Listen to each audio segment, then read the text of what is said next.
Después de leer de 7 sellos, 7 trompetas, 7 copas de ira del dragón, de 2 bestias, escuchar de un falso profeta, cualquier creyente estaría preguntando, ¿cómo va a terminar todo esto?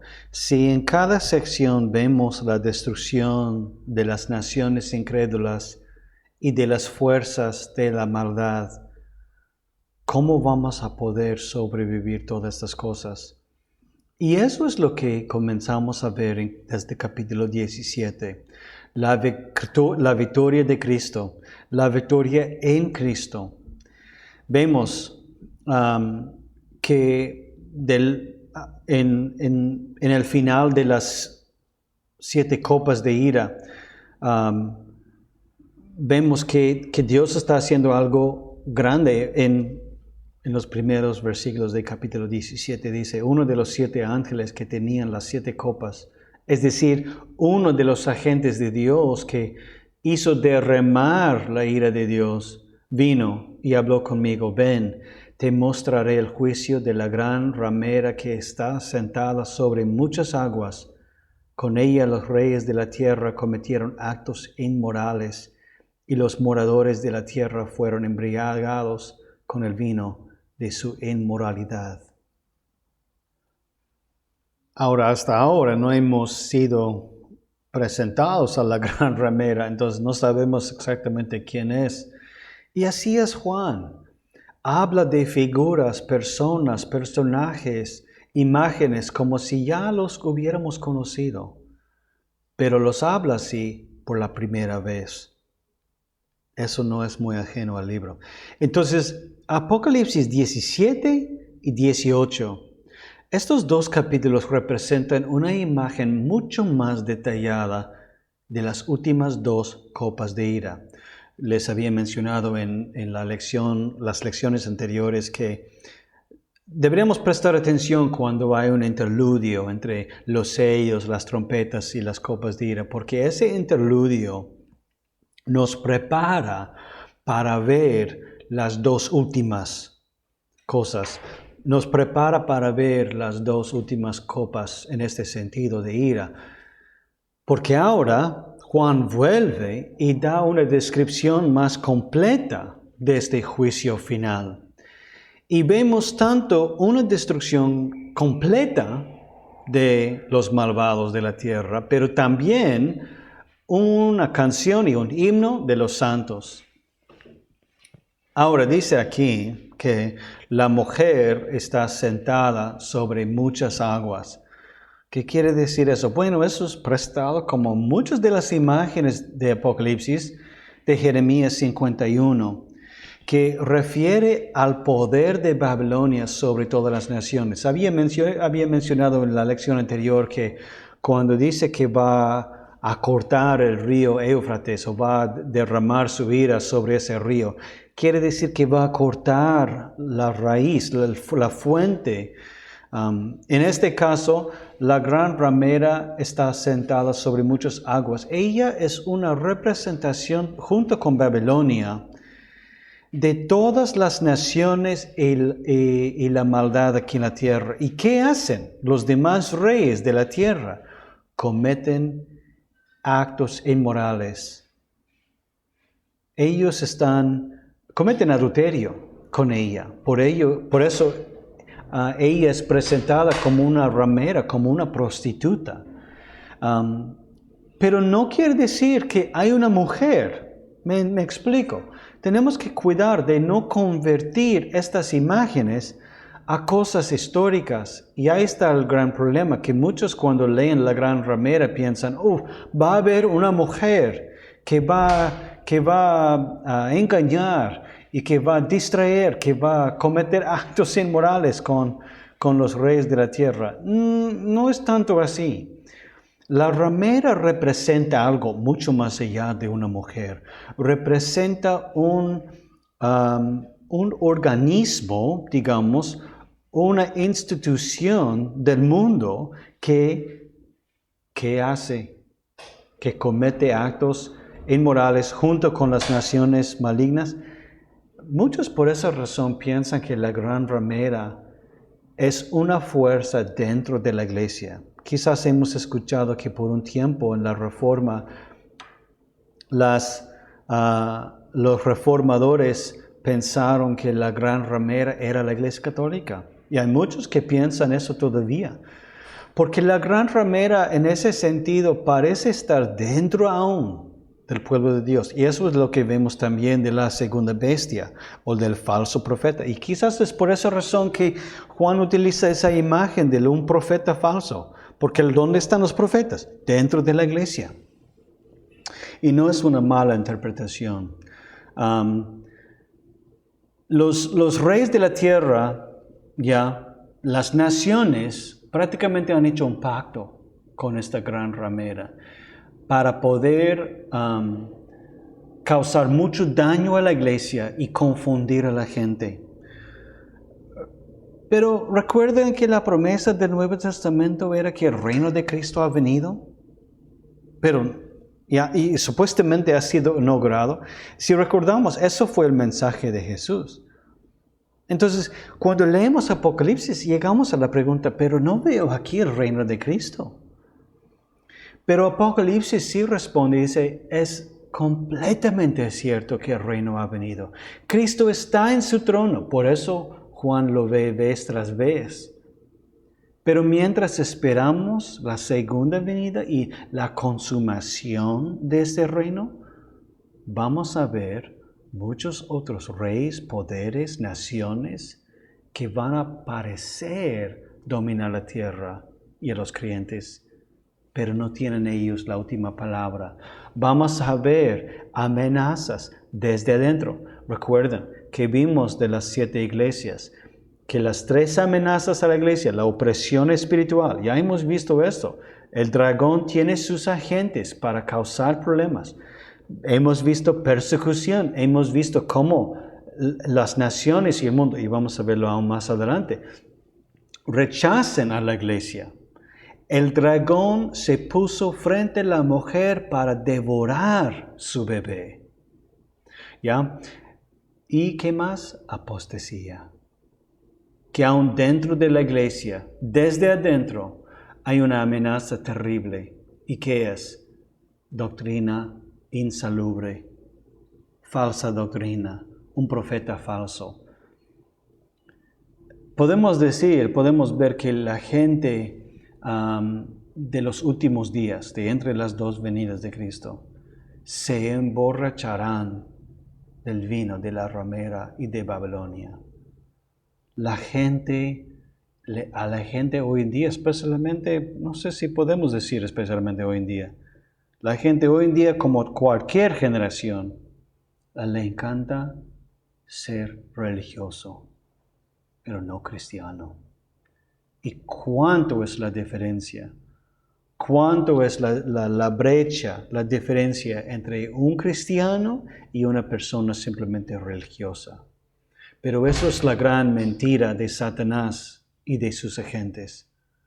Entonces aquí Juan señala una conexión entre la opresión espiritual de Satanás y los gobiernos y las naciones malignas que perseguirán a los cristianos y también de la apostasía desde dentro de la iglesia. No estoy mostrando todo el capítulo 17, entonces es absolutamente necesario que tú estés leyendo todo el pasaje. Te recomiendo, si no lo has leído todavía, ya es un poco tarde, pero ya pausa el video y vuelve a leer todo el capítulo 17. Las 3 amenazas a la iglesia, la opresión espiritual, la persecución del mundo, la apostasía, no son fuerzas separadas, no son amenazas completamente separadas e independientes, sino ellos 3 forman un equipo para hacer guerra contra la iglesia. Y a eso va el apóstol Juan. Versículo 18 vemos la caída de Babilonia. Después de esto, vi a otro ángel descender del cielo que tenía gran poder, y la tierra fue iluminada con su gloria, y gritó con potente voz, cayó la gran Babilonia.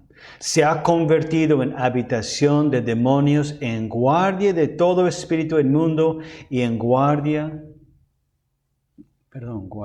de toda ave inmunda y aborrecible. Los santos que no son corruptos por el mundo idólatra y no llevan la marca de la bestia, sino la marca de Dios, deberían regocijarse sobre la justicia realizada sobre las naciones y las fuerzas malignas. Capítulo 18 y los primeros 10 versículos de capítulo 19 hablan de esta gran caída de Babilonia. Pausa el video, léelo bien, capítulo 18, versículo 1 hasta 19, 10. Y de eso podemos alegrarnos, que Dios protege a los santos en este gran juicio.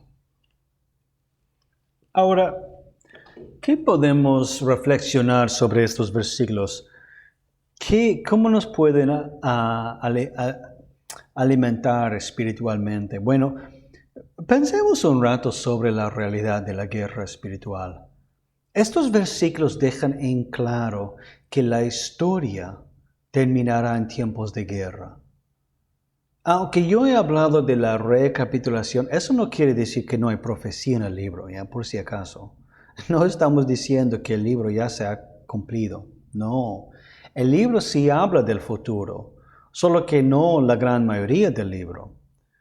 El libro nos da una imagen de todo el tiempo entre los dos advenimientos de Jesús, pero hay un crecimiento, ¿no es cierto? Parece que hay un crecimiento tanto de la maldad, también de la iglesia, que los dos crecen juntos, pero va a llegar una guerra terrible al final. Satanás y sus fuerzas siempre se han opuesto activamente a Dios, pero su rebelión culminará en una última y feroz batalla.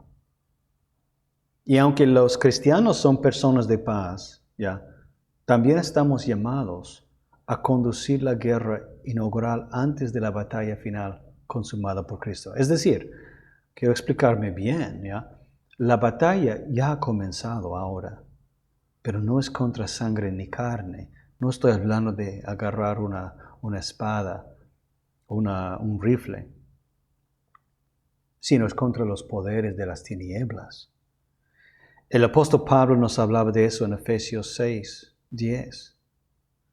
Negarse a ser consciente de la presente batalla y no participar en ella significa una terrible pérdida, amigo. El enemigo ya sabe, él nunca dejará de atacar a la iglesia. Entonces, si nosotros lo ignoramos, no significa que Satanás lo va a ignorar también. Más bien, él simplemente le da a él un espacio libre para trabajar. Entonces, ¿qué significa la guerra espiritual para nosotros en nuestro tiempo?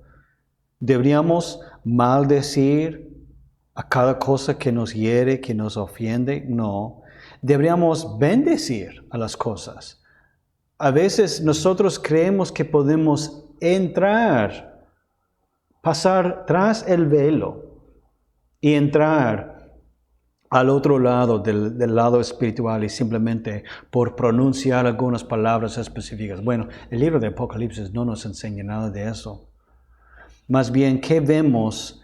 ¿Qué están haciendo los santos prácticamente en todo el libro? Están adorando a Dios y están orando. ¿Hasta cuándo, Señor? ¿Cómo podemos llevar a cabo correctamente la batalla ahora? Eso es el papel de la oración, que puede ser el arma más eficaz, mayormente olvidado, en gran medida, en nuestra forma de vida muy acelerada y ocupada. No tenemos tiempo para orar. Pero nosotros, los fieles, los que van a perseverar, los que van a vencer, vamos a orar y vamos a confiar en que nuestro Salvador, quien comenzó esta batalla en su primera venida, la va a terminar para nuestra propia victoria final, nuestra vindicación final y sobre todo su propia gloria. Además, nuestra obediencia, nuestra adoración a Dios durante este tiempo es un gran testimonio de la maldad, contra la maldad de la gente. Cada vez que nosotros obedecemos al Señor, ese acto automáticamente condena el pecado en el mundo. Si tenemos el coraje nosotros a obedecer aun cuando nos duele. En cumplir la gran comisión, en hacer discípulos de todas las naciones, nosotros ganamos la gente para Cristo. No porque somos sus salvadores, ¿no? Sino porque nosotros llevamos a este lado la gente para que ellos estén en el lado que va a ganar la guerra. En muchas de las guerras grandes, un método de debilitar el enemigo es enviar espías. Y esas espías, muchos espías, ¿no?, existen solo para ganar información y llevar la información a los dirigentes, ¿no? Pero otras espías existían para ganar la gente para su lado. Había muchos intentos de entrar en Alemania durante la Segunda Guerra Mundial y buscar personas que eran, no eran, digamos, gente en el ejército, comandantes nazis, pero gente que por lo menos tenía esa mentalidad y trataron de convencerles de la maldad de ese pensamiento. Y a través de convencerles de la maldad de los nazis, los pudieron convencer y traer a su lado. Nosotros deberíamos ver el mundo y esta vida así. Estamos en guerra. Y en esta guerra no tenemos que llevar ninguna espada fuera de la palabra de Dios. Y con esa palabra, con esa espada, convencer a la gente venir a este lado. Porque es este lado que va a ganar la batalla. ¿Y cómo lo sabemos? Bueno, porque llegamos a capítulo 19, que es mi capítulo favorito. Este es mi pasaje favorito, sin duda, de Apocalipsis. Quiero dar lectura de versículos 11 a 21. Vi el cielo abierto y apareció un caballo blanco. El que lo montaba se llamaba Fiel y Verdadero.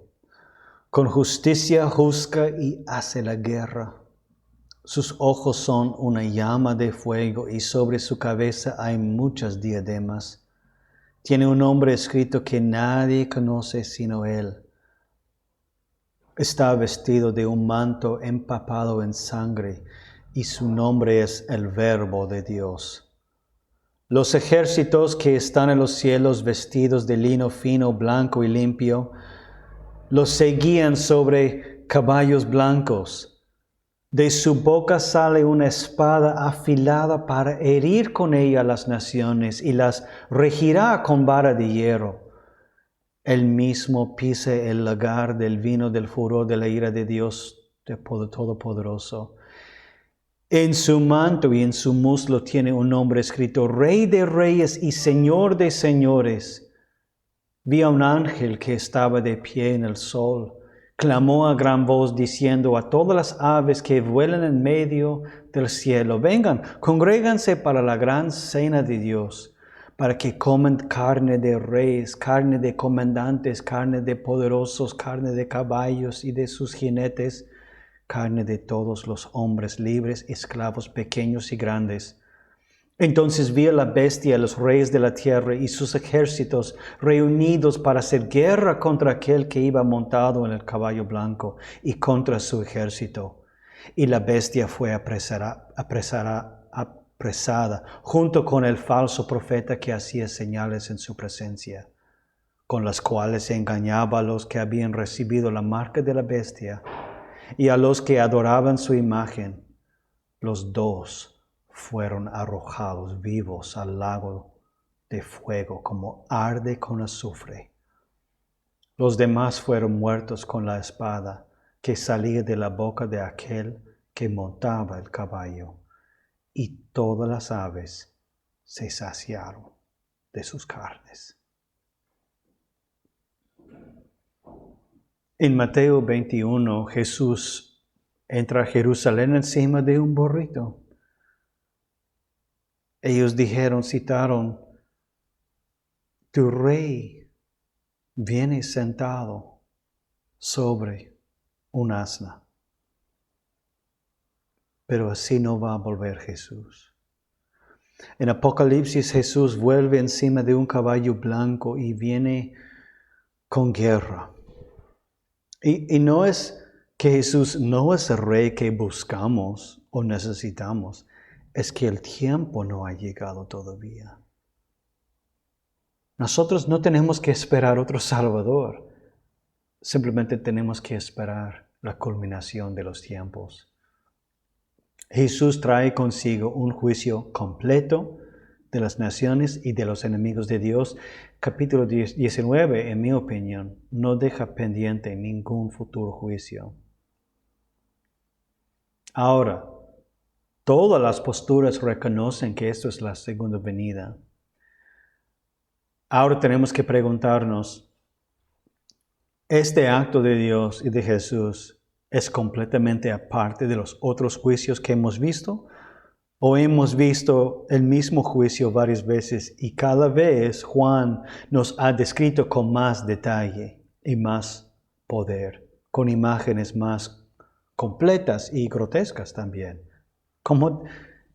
Es difícil decir que esta imagen es bonita porque al final, ¿dónde quedan los malvados de la tierra? ¿Dónde queda Satanás y sus demonios? Completamente destruidos. Los reyes de la tierra, ¿dónde están? Son el banquete de las aves. Es una imagen muy fuerte, pero a la vez eso es nuestra esperanza, que venga Cristo a salvarnos y traer una consumación completa de su reino. Bueno, ya nos estamos acercando a Apocalipsis 20, que menciona el milenio, que es el gran debate de este libro. Entonces, que nos preparemos para ese capítulo con mucha humildad para poder entenderlo.